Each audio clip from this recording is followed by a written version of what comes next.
India दुनिया की सबसे बड़ी डेमोक्रेसी एक पॉलिटिकल क्रॉसरोड्स पर खड़ी है। नरेंद्र मोदी को पावर में आए एक दशक से ज्यादा हो गया है। एक सवाल पहले से भी ज्यादा गूंज रहा है, इंडिया का अगला प्राइम मिनिस्टर कौन होगा? चलो इसे समझते हैं।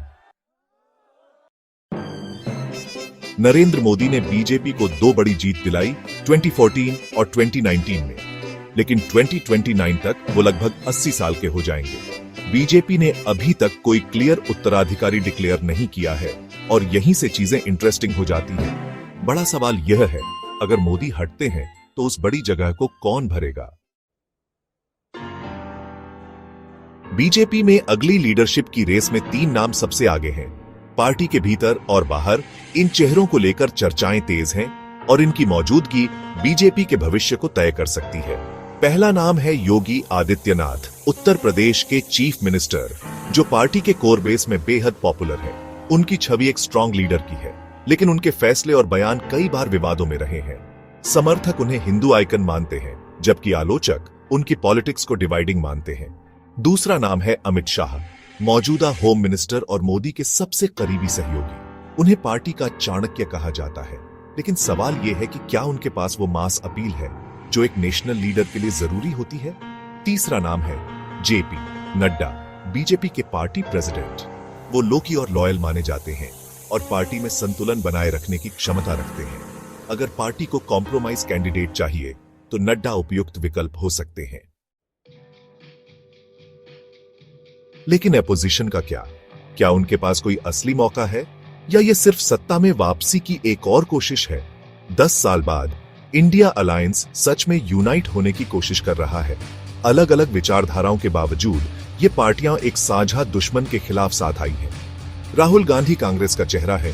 भारत जोड़ो यात्रा से उन्होंने खुद को एक नए नेता के रूप में पेश किया है, लेकिन डायनेस्टी टैग अब भी उनके साथ है और कांग्रेस की छवि गांधी परिवार से जुड़ी हुई है।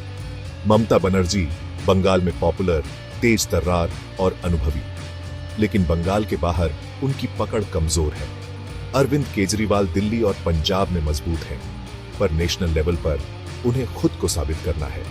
नीतीश कुमार बिहार के वेटरन हर बार किंगमेकर बनते हैं। उनका अनुभव गठबंधन के लिए अहम है। कुछ लोग उन्हें कंसेंसस प्राइम मिनिस्टर मानते हैं, लेकिन इतने बड़े नेताओं के बीच क्या कोई एक चेहरा उभरेगा? यही है विपक्ष का असली जुआ। लेकिन पॉलिटिक्स सिर्फ लीडर्स के बारे में नहीं है, यह मूड के बारे में है ना? असली खेल तो जनता के मूड, उनकी उम्मीदों और उनकी नाराजगी में छुपा है। हर चुनाव में कुछ ऐसा होता है जो सबको चौंका देता है। कभी कोई मुद्दा, कभी कोई नया चेहरा, या फिर अचानक बदलता माहौल। और इंडिया की यंग पॉपुलेशन वेल काफी रेस्टलेस है। Unemployment, inflation, social media influence और हर दिन बदलती खबरें, ये सब मिलकर एक अनिश्चितता पैदा करते हैं। आज का युवा सवाल पूछता है, बहस करता है और सोशल मीडिया पर अपनी आवाज बुलंद करता है। और ग्लोबल प्रेशर्स इलेक्शन के नैरेटिव को पूरी तरह से बदल सकते हैं।